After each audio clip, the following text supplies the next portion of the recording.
Push a cup across a desk and the force diagram shows 4 arrows: your push, friction, the normal force, and gravity. Yet only 2 of those 4 exchange any energy with the cup. Stranger still, when you start walking, the force that accelerates you, friction from the ground, hands you no energy at all. This video builds the tool that sorts all of this out. The work done by a constant force. One formula and its sign tells you whether a force feeds energy in, drains it away, or leaves it alone. Start with the simplest setup. One-dimensional motion under constant forces. You push a cup across a desktop with a steady force, and the cup speeds up. Its kinetic energy changes, so by Newton's second law, the sum of the forces on it cannot be 0. 3 forces act in this motion. First, your applied pushing force, pointing forward along the direction of motion. Second, the contact force from the table. One force that splits into 2 parts. The normal force, pressing straight up, and the kinetic friction force, dragging backward against the slide. Third, gravity, the cup's weight, pulling straight down. That gives the 4 arrows of the force diagram. Push forward, friction backward, normal force up, gravity down. Each arrow is constant while the cup moves. Our job is to measure how much energy each of these forces transfers to the cup. And the answers will range from positive to negative to 0. Set up coordinates so the positive x direction points along the cup's motion. The pushing force then has a single component along x, which we call F sub x, and here it is positive. Let the cup slide from an initial position x initial to a final position x final. The displacement of the point where the force acts is delta x, final position minus initial position. Now the central definition. The work done by a constant force on a body is the force component along the motion times that displacement. W equals F sub x times delta x. Notice 2 things. Work is a scalar, one signed number, not a vector. And in this first case, the force points along the motion, so F sub s is positive and the delta x is positive.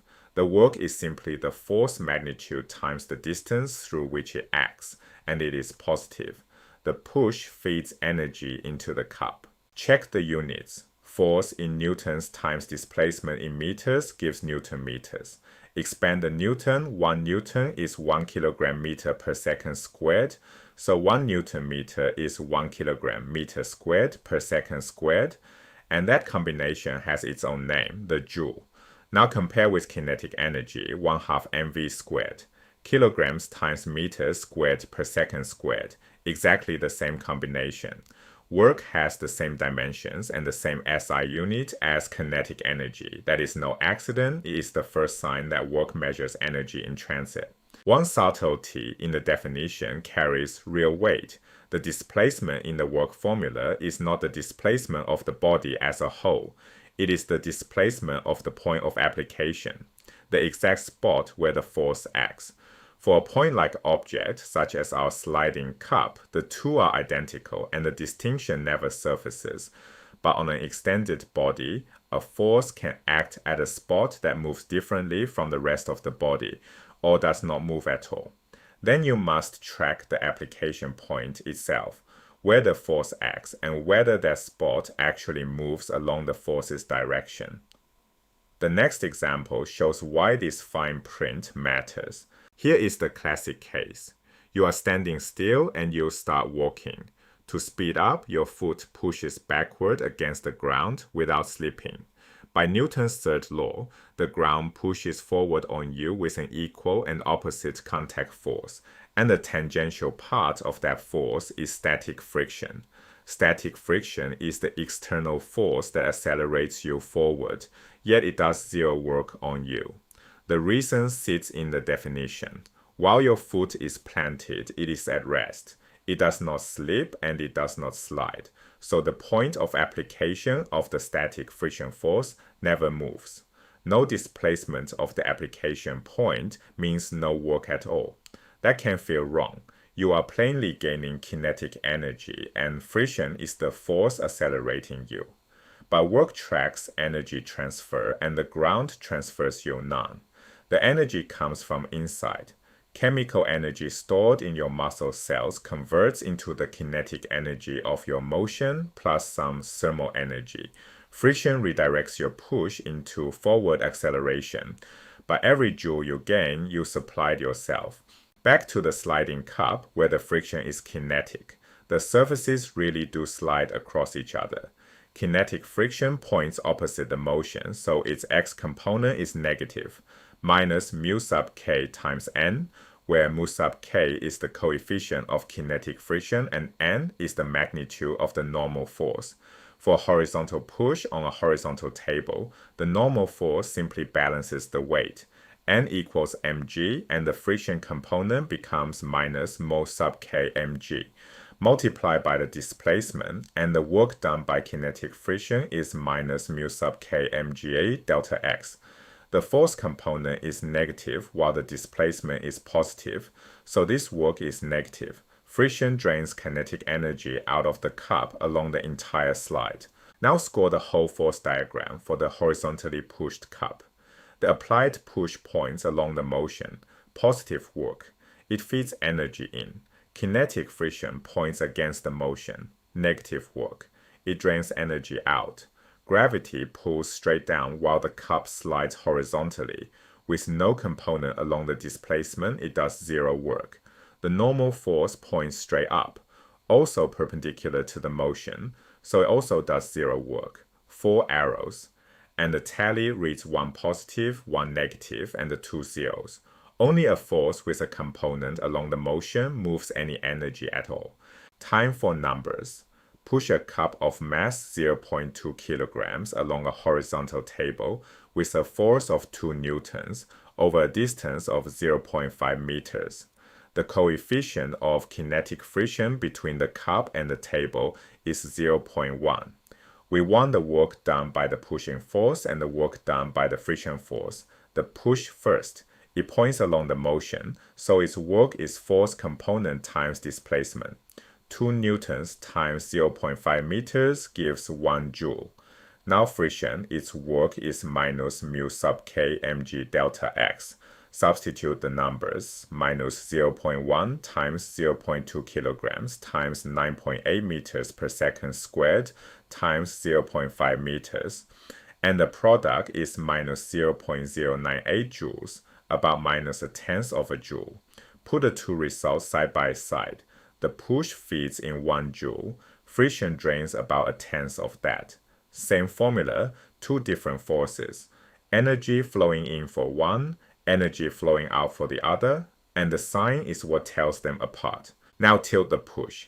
Same cup of mass 0.2 kilograms, same 2 Newton force, same slide of 0.5 meters, same coefficient of 0.1. But the push now points 30 degrees above the horizontal. Both answers change, and the second changes for a reason that catches almost everyone. Draw the force diagram first. The applied force points up and to the right, 30 degrees above the table. Gravity pulls straight down, the normal force presses straight up, and the kinetic friction points backward. Only the horizontal component of the push drives the cup along the table. That component is F cosine theta, 2 newtons times the cosine of 30 degrees, about 1.7 newtons. The work done by the push is that component times the displacement. Keeping full precision in the cosine and the rounding at the end, that comes to about 0.87 joules, less than the 1 joule from before, because the vertical part of the push contributes nothing to the forward motion. Now friction, and here is the trap. Friction's work is minus mu sub k times n times delta x, and it is tempting to set n equal to the weight as before. Not this time. The push now has a vertical component, F sine theta, which is 2 newtons times the sine of 30 degrees, 1 newton pointing upward. That upward pull carries part of the load the table would otherwise support. Apply Newton's second law in the vertical direction. The cup does not accelerate vertically, so the vertical forces balance F sin theta plus n minus mg equals 0. Solve for the normal force. N equals mg minus L sin theta. The weight is 0.2 kilograms times 9.8 meters per second squared, 1.96 newtons. Subtract the 1 newton of vertical push, and N is 0.96 newtons, just under half the weight. The friction work follows, minus 0.1 times 0.96 newtons times 0.5 meters gives minus 0.048 joules, about half the friction drain of the straight horizontal push. So tilting the push upward caused a little driving work, but it also lightened the cup's press on the table and cut the friction loss roughly in half. One force, two effects. Its horizontal component does the work, and its vertical component resets the normal force, and with it, the friction. The last constant force, gravity, near the surface of the Earth, take a point-like body of mass m close enough to the ground that the gravitational force is essentially constant, magnitude mg pointing down. Set up coordinates with the origin at the Earth's surface and the positive y direction pointing upward, away from the center of the Earth. In these coordinates, the gravitational force has a single component, F sub y equals minus mg. The work formula reads the same as ever, just along y. The work done by gravity is F sub y times delta y, which is minus mg delta y. Now read off the sign in the two cases. First, a falling body. It starts at a height y initial and drops to a lower height y final, so delta yy, final minus initial, is negative. Minus mg times a negative displacement is positive. Gravity does positive work on a falling body. That matches the picture. The force points down, the motion points down, force and displacement agree. Gravity feeds the body energy, which is why falling objects speed up. Second, a rising body. Now y final sits above y initial. Delta y is positive and minus mg delta y is negative. Gravity does negative work on a rising body. Force down, motion up. Gravity drains the body's energy, which is why a ball thrown upward slows. One more point, and it settles a classic worry. Nothing here depends on calling up positive. Flip the axis and call downward positive. For the falling body, the displacement is now positive, but the gravitational force component is also positive. The product of the two is still positive. The work done by gravity is a physical quantity, and your choice of axis direction cancels out of it. Falling, gravity works for the body. Rising, gravity works against it. Either way, W equals minus mg delta y with y measured positive upward packages the whole story. One definition organized everything. Work equals the force component along the motion times the displacement of the point of application. From it came three rules. First, only the component along the motion counts. Perpendicular forces, the normal force or gravity on a horizontal slide, do zero work. Second, the displacement belongs to the point of application. That is why static friction can accelerate a walker while handing over zero energy. The planted foot never moves. Third, the sign is physical, not a convention.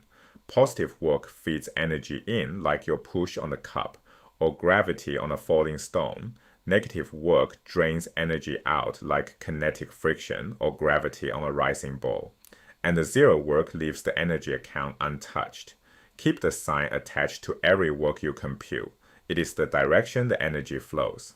To practice what you just learned, this course has free exercises and AI graded feedback on ludium.ai. The link is in the description.